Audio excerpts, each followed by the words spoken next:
마태복음 23장 말씀입니다.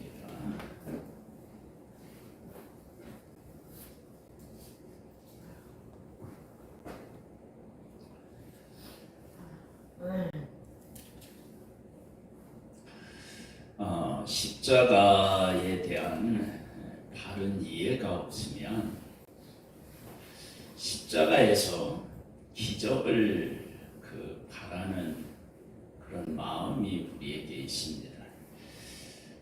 십자가에서 기적을 바라면 실망하고 좌절합니다. 십자가는 십자가를 지는 것에서 기적이 나오는 거예요. 그래서 십자가를 지는 과정에서는 기적을 기대하면 안 돼요. 그리고 십자가를 질 때에는 진짜 십자가가 다가옵니다. 그것이 무슨 말인지를 말씀을 통해서 한번 확인해 보겠습니다. 무리가 다 일어나 예수를 빌라도에게 끌고 가서 그렇게 나오는데요. 우리가 이제 주일에 말씀을 나눈 것처럼 대제사장과 서기관들이 예수님을 죽일 궁리를 했는데 누구를 두려워했느냐? 그러면 백성을 두려워했어요. 여기 무리가 백성을 의미하거든요. 그러니까 대제사장들과 서기관들이 예수를 죽이고 싶은데 백성이 무서워서 실행하기가 어렵다고 판단한 거예요. 근데 지금 보니까 그 백성이 다 일어나서 예수님을 빌라도에게 끌고 가서 십자가에 못 박는 일에 함께하는 거예요. 그들은 예수를 메시아라고 생각하고 있고 예수 그리스도의 편에 설 것이라고 종교 지도자들이 생각을 했는데, 그런데 막상 뚜껑을 열고 보니까 우리가 예수를 그리스도로 믿고 있는 것이 아니라 십자가에 못 박으라고 함께 하고 외치고 있는 거예요. 그러면 대제사장과 서기관들의 그러한 판단, 그들이 두려워서 감히 예수를 못 죽였는데, 근데 일이 진행되면서 우리가 괜히 걱정했다. 무리들이 이렇게 우리가 함께 할 텐데. 그러면 대제사장과 서기관들은 그런 무리들의 힘을 입겠죠. 그런데 십자가를 지시는 예수님 편에서 보면 이들이 그 종려나무 가지를 가지고 흔들면서 호산나 다윗의 자손이요 막 찬송하고 했던 사람들이란 말이에요. 우리가 십자가를 지니까 사람들이 다 십자가 반대편에 서서 예수님을 공격하는 거예요. 그러니까 내가 하나님이 나에게 지기를 원하시는 어떤 십자가를 허락하셨다. 그러면 이 십자가가 때로는 아무도 함께하지 않는 홀로 져야 되는 십자가가 있을 수 있습니다. 홀로 져야 되는. 이건 그렇게 나를 도와주던 남편도 나 몰라라 하고요. 그 일을 좀 부탁하려고 하면 화를 내기도 하고,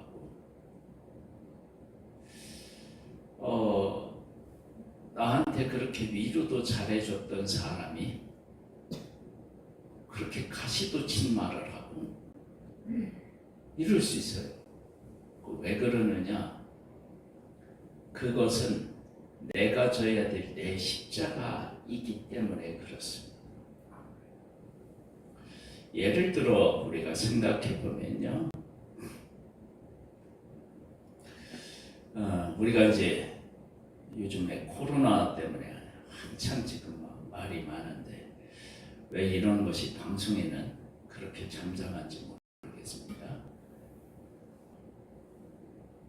백신에 곰팡이가 있고 이물질이 들어가 있고 그렇다고 했는데, 우리 코로나 처음 걸렸을 때요, 그 사람 완전 격리했어요. 그래서 나라에서 처음에 뭐 어떤 나왔느냐면 막 간식도 나오고 그런 일이 있었어요. 기억하시나요? 내가 코로나에 딱 걸리면 그건 내 문제 아니에요. 그렇죠?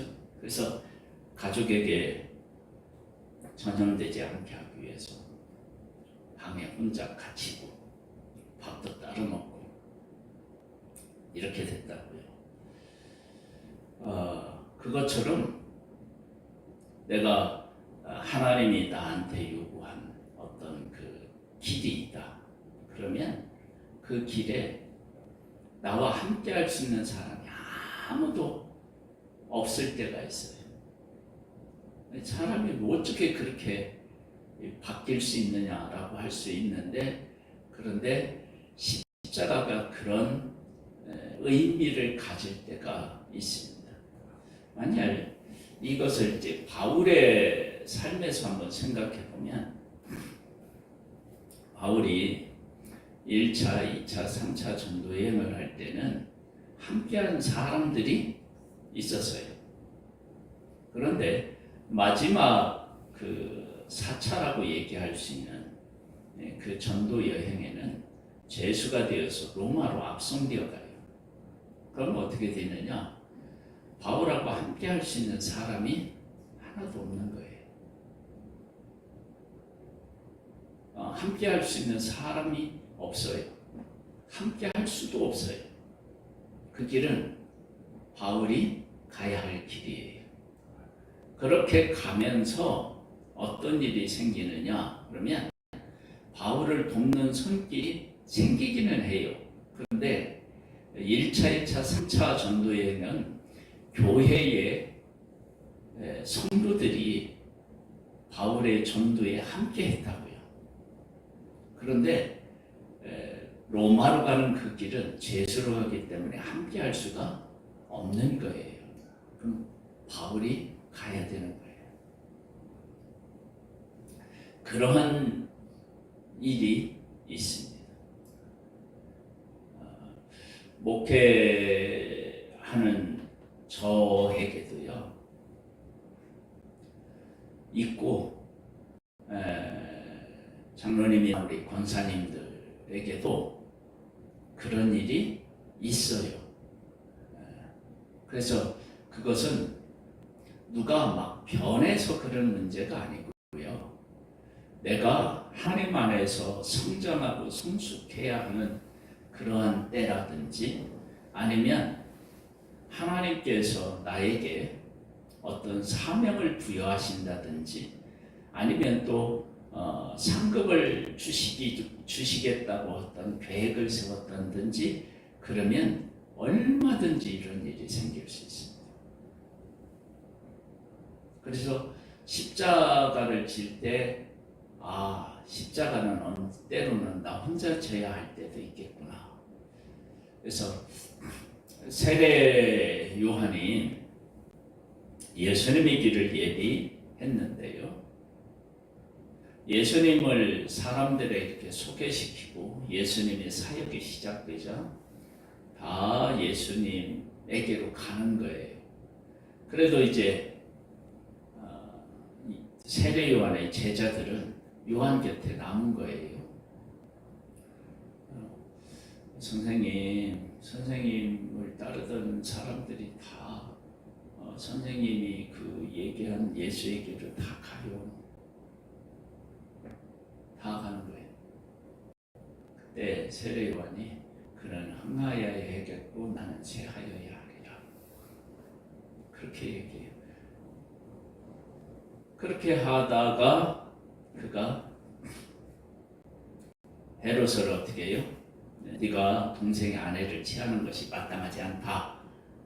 이렇게 메시지를 외치다가 잡혀서 옥에서 옥배임을 당하여 죽게 됩니다.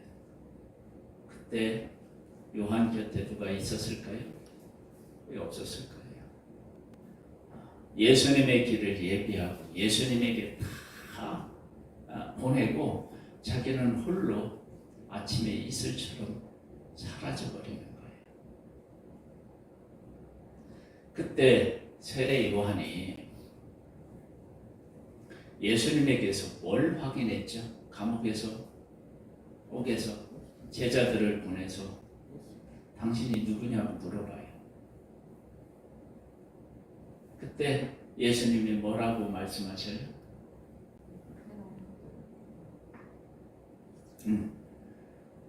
예수님의 사역에 대한 얘기를 해요. 사역에 대한 얘기. 그러면서 그 세례 요한이 마지막에 예수님을 통해서 확인했던 게 뭐냐면, 내가 나를 이 옥에서 끄집어 내달라 그 얘기 아니고, 당신이 정말로 내가 예비한 그 메시아가 맞는지 그걸 확인해요. 그게 맞으면 나는 이곳에서 죽어도 감옥에 갇혀도 문제가 안 된다라고 하는 사실을, 신앙 고백을 볼 수 있다. 그것이 십자가예요. 예수님이 십자가를 질 때 예수님 곁에 아무도 없었어요. 인간적으로 생각하면 참 비참한데요. 그런데 예수님이 왜 이 땅에 오셨느냐? 아주 간단해요. 사람 스스로는 구원할 수 없기 때문에 예수님이 오신 거예요. 그리고 모든 사람은 죄를 지어서 하나님의 영광에 이르지 못하는 상태에 있는 사람들이에요. 그래서 예수님이 오셔서 인간들에게 십자가를 이해하고 하나님의 사랑을 이해하라고 요구하는 것 자체가 말이 안 되는 거예요. 성경 전체의 그 관점으로 보면 그래요. 그러니까 지금 일어난 이 사건들로 보면, 정말 인간들 이거 진짜 배신, 이런 배신이 어딨나 이렇게 할 수 있는데, 구원의 관점, 인간이 타락한 그 본래의 모습을 가지고 이걸 보면 이렇게 나오는 게 당연한 거예요. 왜? 만물보다 심히 부패한 게 사람의 마음인 거예요. 그래서 어떤 일들까지 있느냐? 그러면 이런 일이 있어요. 고발하여 이르되 우리가 이 사람을 보매 우리 백성을 미혹하고, 백성을 미혹했나요? 백성들의 병을 고쳐주고 먹을 걸 주고 가르치고 이런 일을 했는데, 지금은 사람들의 반응은 그렇지 않은 거예요. 가이사에게 세금을 바치는 것을 금하며, 언제 금했어요? 가이사의 것은 가이사에게, 하나님의 것은 하나님에게, 그렇게 얘기했죠. 자칭 왕 그리스도라 하더이다. 그리고 여기다 왕이라고 얘기를 했어요.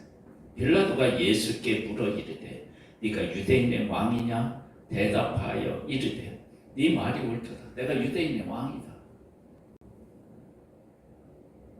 그런데 전체적인 상황을 보니까 빌라도는 이러는 거예요. 빌라도가 대제사장들과 무리들에게 이르되 내가 보니 이 사람에게 죄가 없도다 그래. 죄가 없다는 거예요. 아니, 재판하는 사람이 신문하여 보니까 죄가 없는 거예요. 그랬는데 우리가 더욱 강하게 말하되 그가 온 유다에서 가르치고 갈릴리에서부터 시작하여 여기까지 와서 백성을 소동하게 하나이다. 소동은 누가 하고 있는 거예요 지금? 대제사장들과 서기관들, 이 사람들이 지금 소동을 일으키고 있는 거라고요. 빌라도가 듣고 그가 갈릴리 사람이냐 물어 헤롯의 관할에 속한 줄을 알고 헤롯에게 보내니 그때 헤롯이 예루살렘에 있더라. 손 안 대고 코 풀고 싶은 거예요. 헤롯이 예수를 보고 매우 기뻐하니 이는 그의 소문을 들었으므로 보고자 한 지 오래였고 또한 무엇이나 이적 행하심을 볼까 바랐던 연고로라. 예수님은 지금 온 인류의 죄를 지고 십자가를 지고 있는 이 과정을 거치고 있는데 예수님을 만나보고 싶은데 왜 만나보고 싶으냐? 들어보니까 예수에게서 많은 기적이 일어났는데 나도 눈으로 보고 싶다는 거예요. 여러분, 예수님의 지금 상황에서 이런 생각을 한 사람이 눈앞에 있으면 솔직히 얼마나 실망스럽습니까? 그것이 예수님의 십자가에서 나타난 그런 일들입니다.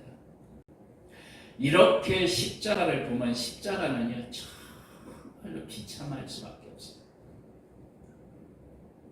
그런데 예수님이 왜 오셨느냐? 온 인류의 죄를 짊어지기 위해서. 온 인류의 죄, 모든 사람의 죄를 짊어지기 위해서 오셨다고요. 그러면 모든 사람이 예수님을 환영할까요? 아니죠. 외면하죠. 그래야 죄인인 것이 드러나죠. 그런 입장에서 보면 이것은 어떻게 해요? 당연한 거예요. 당연한 거예요.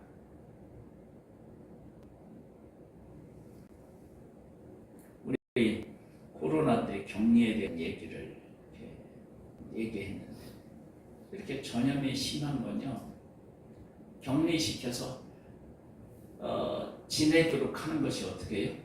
당연한 거예요. 사랑한다고 갈 수 있나요? 못 가요. 만약에 간다 그러면 어떻게 해요?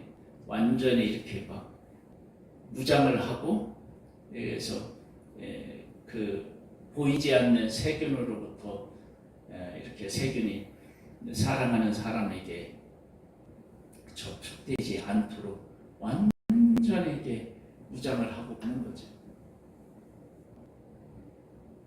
왜?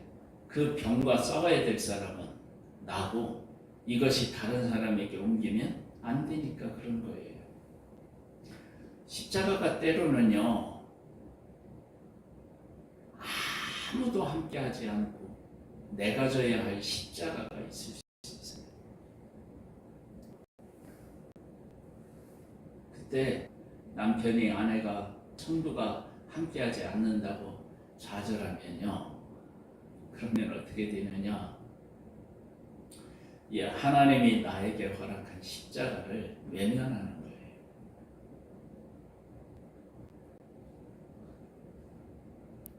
그럼 십자가가 어떻게 작용을 해야 되느냐? 예수님이 홀로 십자가를 지셔요. 십자가에서 예수님이 죽고 부활하신 후에 하나님의 성령님이 사람들을 일깨우셔요. 그리고 나서 어떤 일이 생기느냐? 십자가를 위해서 목숨을 거는 사람이 그 이후에 생겨요. 내가 져야 할 십자가를 내가 지면, 그것을 끝까지 십자가를 지고 승리하면 그 십자가 이후에 부활과 같은 일이 생기고 제자들이 이 십자가를 자기의 목숨보다 더 귀한 것으로 여기고 이 복음을 들고 사람들에게 다가가고 그들에게 이 복음의 의미를 삶으로써 사람들에게 보여주는 역사가 일어나요. 그것이 예수님이 십자가에서 죽으시고 홀로 죽으시고 부활하신 이후에 일어난 일입니다. 그러니까 하나님께서 누구에게인가 십자가를 하나님이 지도록 하셨다. 그러면 그 사람이 하나님의 뜻대로 십자가를 지는 그 이후에 뭐가 일어나느냐? 진짜 기적이 일어나요. 그러니까 십자가를 질 때는 기적이 기대하면 시험에 들어요. 기적을 기대하면. 한번 볼까요? 여러 말로 물으나 아무 말도 대답하지 아니하시니 대제사장들과 서기관들이 서서 힘써 고발하더라. 헤롯이 그 군인들과 함께 예수를 업신여기며 희롱하고 빛난 옷을 입혀 빌라도에게 도로 보내니 헤롯과 빌라도가 전에는 원수였으나 당일에 서로 친구가 되니라. 원수였던 사람조차도 예수님을 죽이고 십자가를 지게 하는 일에는 친구가 되어버리는 거예요. 그러니 얼마나 외로운 상황이 된 것입니까?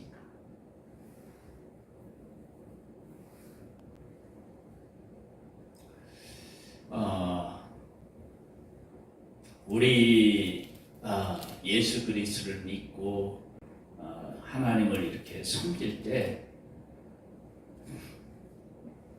그래서 사람이 내게 어떻게 하느냐에 민감해지면 신앙의 깊이를 갖기가 어렵습니다. 사람이 어떻게 하느냐에 민감해지면 신앙의 깊이를 갖기가 어렵고 하나님이 나에게 요구하시는 것을 이루어가는 일이 어려워집니다.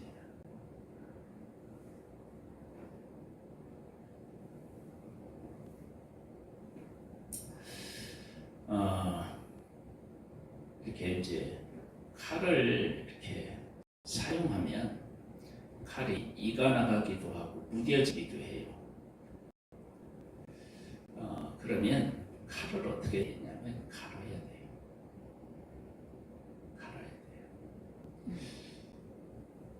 칼을 갈 때, 저도 어렸을 때부터 이제 낫으로 풀을 배웠기 때문에 이 낫가는 일을 어렸을 때부터 했어요. 이렇게 낫을 갈아서 이렇게 막 풀을 베고 이런 일들을 했거든요. 근데 어디냐 그러면은 뭐 이렇게 수산시장이라든지 아니면 우리도 이게 식전동에 가보면은 막 정육점이 쭉 있잖아요. 그런 데 있는 사람들은 칼이 잘 들어야 되니까 칼을 벼린다고 하잖아요, 보통. 그렇게 할 때 그거 해주는 전문가가 있어요. 전문가. 그 전문가는 나를 날카롭게 하는 것뿐만 아니라 전체적으로 손을 봐서 내가 일하는데 이렇게 뭐랄까 힘들지 않고 내가 원하는 대로 이런 것들이 잘 이렇게 썰 수 있도록 그렇게 날카롭게 만드는 일을 해요. 그리고 일을 하고요. 그러면 우리가 살면서 그 하나님의 뜻대로 산다 하지만 우리가 죄인이고 이 세상이 죄가 관영한 그러한 세상이니까 그곳에서 살다 보면 나라고 하는 한 존재가 게을러지기도 하고 은혜에 대해서 무뎌지기도 하고 맡겨진 사명에 대해서 소홀하거나 관심이 없을 수도 있잖아요. 그럴 때 내가 그렇게 살고 있는 거 아니에요. 그러면 나라고 하는 한 존재를 하나님이 일깨우셔야 되잖아요. 그때 일깨울 때 내가 마음 뺏겼던 것들을 하나님이 하나하나 다 닫으시는 거예요. 남편이 나를 도와주는데 그냥 괜히 예전에는 잘 도와주고 뭐 도와줄까 그러더니만 어느 날 보면 당신 좀 해봐. 왜 맨날 나만 찾아? 갑자기 이럴 수도 있어요. 그러면 그가 변한 수도 있지만 때로는 어떻게 되냐면 내가 너무 그를 의지하고 내가 마땅히 해야 될 일을 하지 않을 때 하나님이 그 일을 그런 반응을 통해서 나를 어떻게 해요? 깨우치고 일깨우셔요. 그래서 내가 하나님 앞에서 어떻게 서야 바르게 서는 것인지를 알려주시고 다시 제자리로 돌아오게 하시는 일을 하나님이 하신다고. 그래서 우리가 사람의 반응에 너무 민감하게 해서 실망하고 좌절해버리면 하나님께서 나를 가꾸시고 또 나를 통해서 하시고자 하는 일들이 이게 이제 문제가 생기는 거예요. 왜 나에게 기적이 일어나지 않느냐? 왜 나에게 어떤 하나님의 살아계심이 나타나지 않느냐? 이렇게 얘기하기 이전에 하나님께서 나한테 너 지금 이 문제를 깨우치고 이렇게 살아야 해 라고 환경을 통해서 사람을 통해서 나를 일깨우실 때 내가 그 일에 대하여서 관심을 두지 않으면 하나님이 나를 통해서 하시고자 하는 일들이 어떻게 일어나겠어요? 그러니까 하나님의 뜻을 생각하는 거예요. 그래서 예수님을 다시 생각해 보면 이래요. 만일 예수님이 인간적으로 사람들에게 다 고쳐주시고 가르치시고 먹여주시기까지 하고 그런 일을 하셨는데 어느 날 다 배신해. 한 놈도 남아있는 사람이 없이. 그러면 그리고 예수님이 불러서 3년 동안 예수님이 함께 하시고 그들의 눈으로 그런 기적들을 다 봤는데 제자들도 부인하고 다 도망가 버려요. 그러면요, 인간적으로 십자가를 질 맛이 나겠어요? 그래서 그런 상황에서 예수님이 십자가를 안 졌다 그러면 어떻게 될까요? 인류 구원은 물 건너가는 거예요. 그런데 예수님이 하나님을 아시고 하나님의 뜻을 아시고 예수님의 사명을 아셔요. 내가 여기 온 것은 인간 스스로 자기들의 죄의 문제를 해결할 수 없기 때문에 내가 해결해 주기 위해서 왔어요. 예수님 입장에서 보면요. 그러면 온 인류가 예수님을 못 알아봐도 내가 이 일 때문에 여기에 왔지 하고 그것이 사명으로 바뀌는 거예요. 인간이 이렇게 하나님을 찾지 않고 하나님의 은혜를 배신했기 때문에 내가 와서 그들의 죄를 지고 십자가에서 죽어서 하나님의 사랑을 그들에게 보여주기 위해서 온 거지. 이렇게 생각하면 지금 이 상황은 완전히 다른 거예요. 우리에게 이와 같은 신앙 고백과 삶이 필요할 때가 있는 거예요. 필요할 때가. 그것을 십자가라고 얘기해요.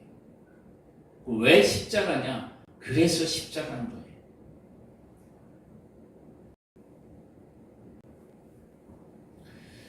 그렇게 예수님이 생각한 그 십자가를 내가 지고 우리 교회에서 신앙생활을 한다. 그러면 우리 교회는 넘어질까요? 안 넘어질까요? 안 넘어지죠. 그러면 그것이 견고한 교회를 세워나가는 거예요.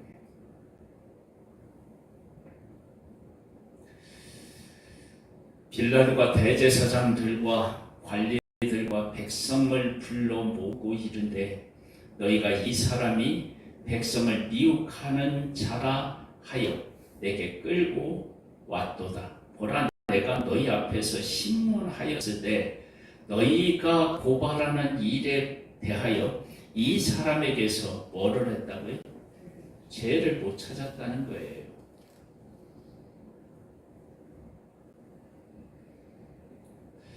여러분, 이게 얼마나 위대한 이야기입니까? 지금 다 배신하고 예수 그리스도를 막 십자가에 못 박으라고 그렇게 하는 그 상황에서 재판관이 볼 때 죄가 없는 거예요.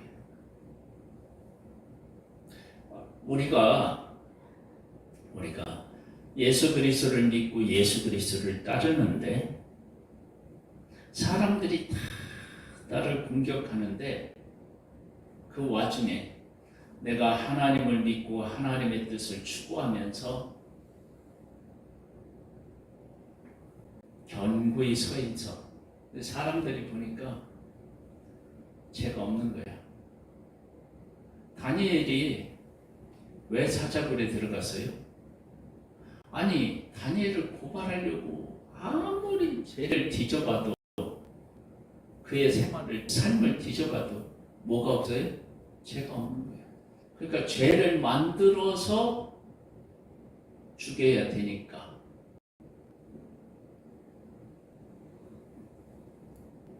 우리에게 이런 의의 승리가 있다면 그 의의 승리 자체가 기적이지 않겠어요? 그리고 그것이 우리의 삶을 기적으로 이끌지 않겠습니까?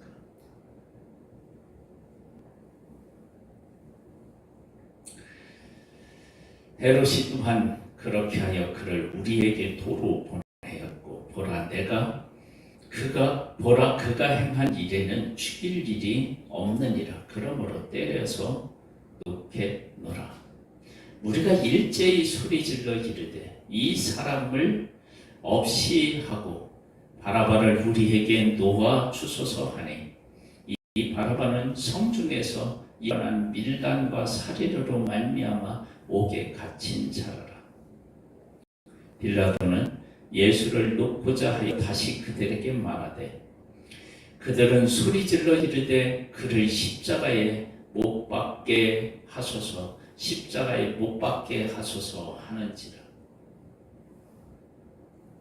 점점 무리들의 십자가에 못 박으라는 소리가 커지는 겁니다. 그 사람이 누구냐? 그들이 누구냐? 하나님이 택한 하나님의 백성들입니다. 이방인인 빌라도는 놓아주려고 하는데 하나님의 백성들은 하나님이 보낸 이 예수를 십자가에 어떻게 못 박으라고 외치고 있어요. 여러분, 이 모습이 얼마나 가슴 아픈 일입니까? 그게 십자가인 거예요. 그게 십자가. 그래서 예수님도 말세가 되면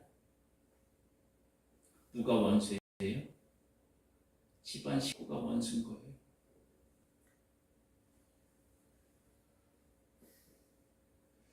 우리가 믿음을 가지고 살아간다, 믿음으로 승리한다라고 할 때 이런 일들이 있을 때 해석을 바르게 해서 이것은 그들이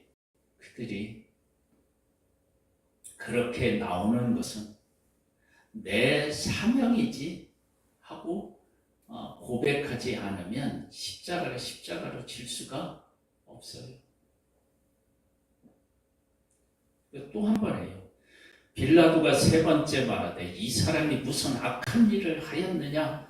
나는 그에게서 죽일 죄를 찾지 못하였나니 때려서 놓으리라 하니 그들이 큰 소리로 재촉하여 십자가에 못 박기를 구하니 그들의 소리가 이긴지라. 악이 이기는 거예요. 선이 이긴 게 아니라. 그런데 이 악이 이긴 것이 결국은 어디로 가느냐? 십자가로 가고 이 십자가는 예수님의 이 땅에 오신 사명으로 가는 거예요.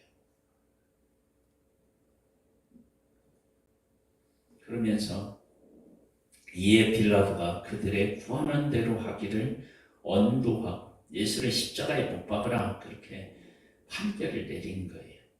그들이 요구하는 자 곧 밀란과 사리로로 말미암아 옥에 갇힌 자를 놓아주고 예수는 넘겨주어 그들의 뜻대로 하게 하니라.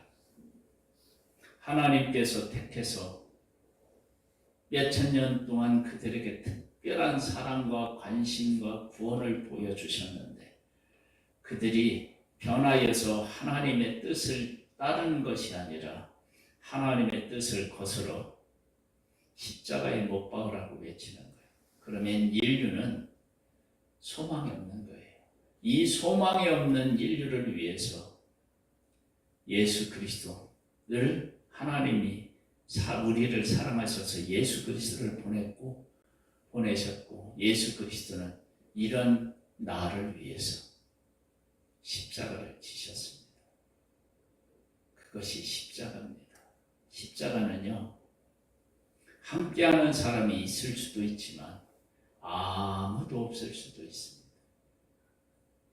인간적으로 그렇게 가까웠던 사람이 베드로는 예수님을 위해서 내가 죽을지언정 주님을 부인하지 않겠다고 얘기했지만 막상 십자가 앞에 서니까 부인하고 저주까지 하고 도망갔습니다. 십자가는 그런 것입니다. 그런데 이 십자가는 하나님이 우리에게 허락한 십자가라면 그 십자가는 결코 이 죽음으로 끝나지 않습니다. 십자가는 다시 부활의 역사가 일어나고 그 부활의 역사는 사람을 완전히 바꿔놓는 생명으로 태어나는 것입니다.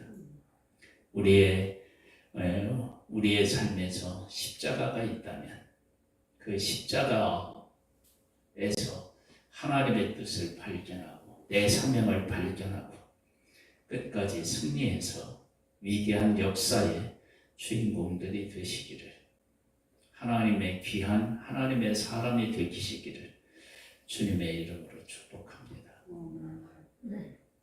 아버지 하나님, 왜 십자가에 있느냐? 하나님이 나에게 허락하셨다면 아무도 이 일에 함께할 수 없습니다. 십자가는 예수님에게 허락되어 있는 것입니다. 예수님은 홀로 십자가를 지셨습니다. 그러나 그 예수 그리스도에게서 죄를 찾지 못했습니다.